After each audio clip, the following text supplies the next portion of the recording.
随着社会的发展，越来越多的人喜欢养猫，为此，很多人甘愿沦为猫奴。我们都知道，猫咪非常乖巧，并且它们通人性，所以它们成为了人类的好朋友。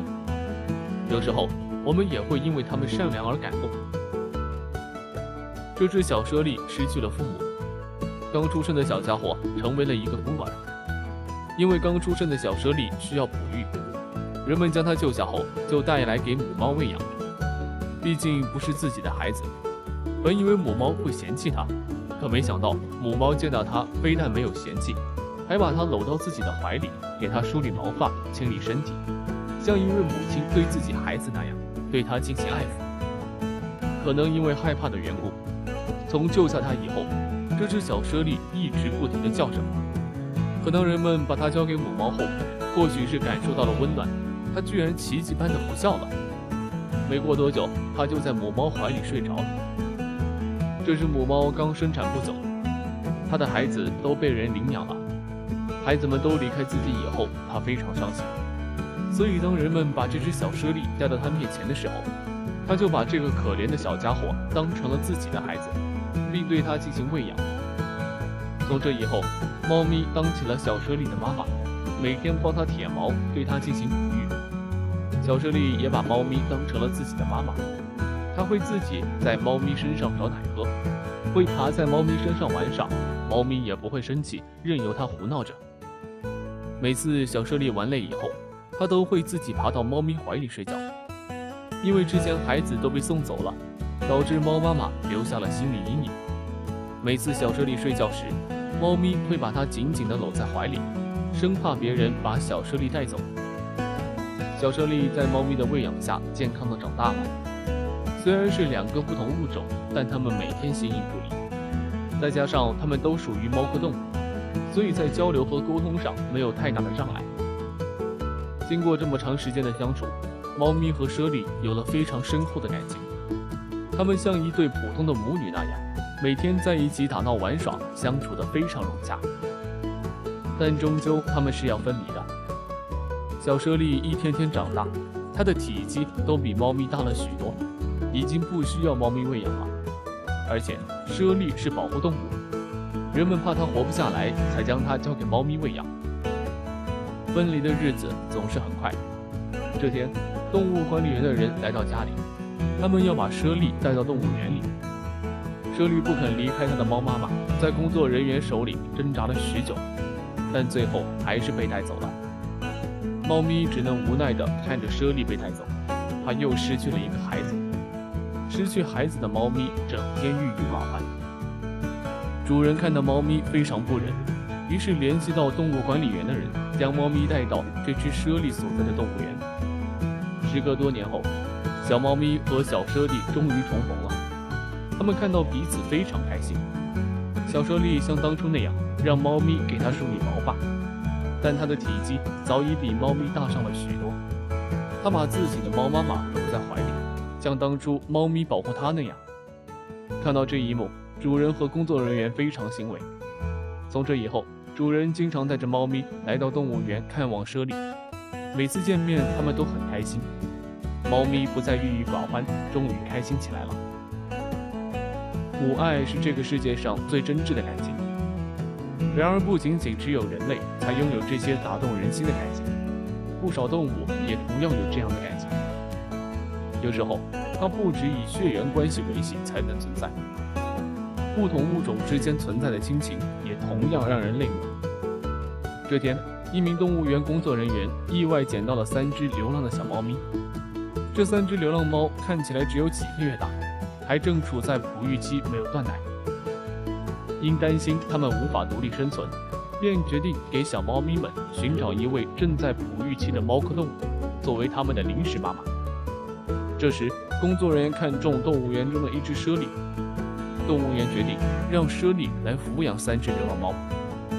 虽然这只猞猁性情温和，但猫和猞猁总归是不同的品种。猞猁是否愿意哺育小猫咪，会不会伤害小猫咪，他们心里也是没有底的。但为了小猫咪能够生存下去，他们决定试一试。他们将小猫咪带到猞猁面前，令所有人都没想到的是，这只猞猁非但没有伤害小猫咪，还欣然接受了3只小猫咪，它们相处非常融洽。在猞猁妈妈的照顾下，原本瘦弱的小猫咪没过多久就长得圆圆润润的，而现在小猫咪活泼可爱。工作人员发现，小猫咪身上居然有猞猁的风范，小猫咪走路的姿势和眼神都和猞猁非常相像，这让工作人员哭笑不得。没想到猞猁竟然愿意把小猫咪当成自己的孩子抚养，或许这就是跨越种族的母爱。有时候动物间的亲情比人类更为真挚，令人深受感动。当一个士兵失去了所有人和他所珍视的一切时，他成了隐士。最终他遇到了2只美丽的山猫，并与它们变得亲近。但随后发生了一件真正令人震惊和不可思议的事情。一个名叫乔治的人正在从另一边的商务旅行中开车回家，旅程很长，但幸运的是，他离最终目的地只有1-2个小时的路程。到目前为止，旅程相当无聊，但是当乔治沿着一条长而直的公路行驶时，他发现前面有什么东西看起来像远处有一个点，但当他开得越来越近时，越来越清楚那是一个人，或者更具体的说是一个搭便车的人。乔治感到特别慷慨，停下来问那个人他需要去哪里，就好像纯粹是巧合一样。去乔治要去的同一个城市。他跳进车里，2人出发了。搭便车的人很高兴能搭便车，乔治很感激有人陪伴他们开车。乔治和搭便车的一个叫米克的人谈论了一切，各种各样的事情，包括通过的信件。米克曾经在军队服役，他是一名在海外服役多年并参加过各种战斗的士兵。他看到了他应有的行动，并见证了没有人能够做到的事情。想象一下，这就是为什么当他过去回家时，如此感激他有一个妻子在等着他，一个名叫露西的美丽女人，让他全心全意地爱着露西，而对她的思念使他度过了许多漫长的黑暗和危险的夜晚。同时，作为一名士兵，他们曾经写信给对方，谈论他们有多爱彼此，他们是多么迫不及待地想再次见到对方。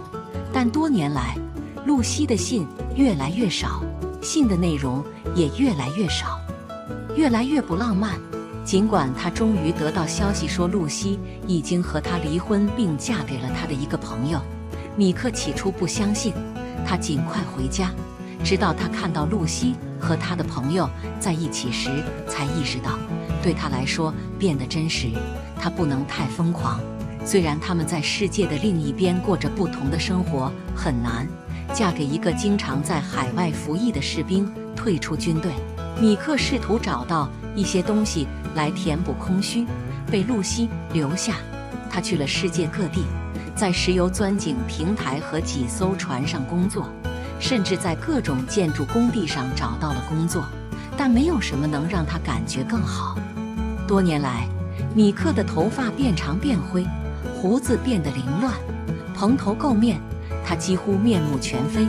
米克开始在他的小屋周围耕种自己的土地，种植自己的食物，从不冒险进城或接触其他人。他只是快乐地生活在他自己的不幸中。如果医学专家曾经看过他，他们会发现他确实处于深度抑郁状态。他的妻子与他离婚，他的家人因为他的决定撤退到树林里。米克失去了一切，失去了他亲近和亲爱的每个人，处在一个非常糟糕的地方。他的工作是唯一让他继续前进以及耕种土地的东西。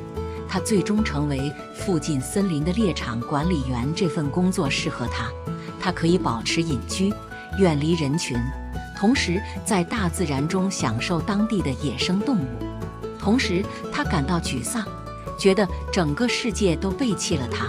米克真的全身心地投入到工作中，因为动物跟踪他们，记录他们，并在他们需要帮助的时候帮助他们。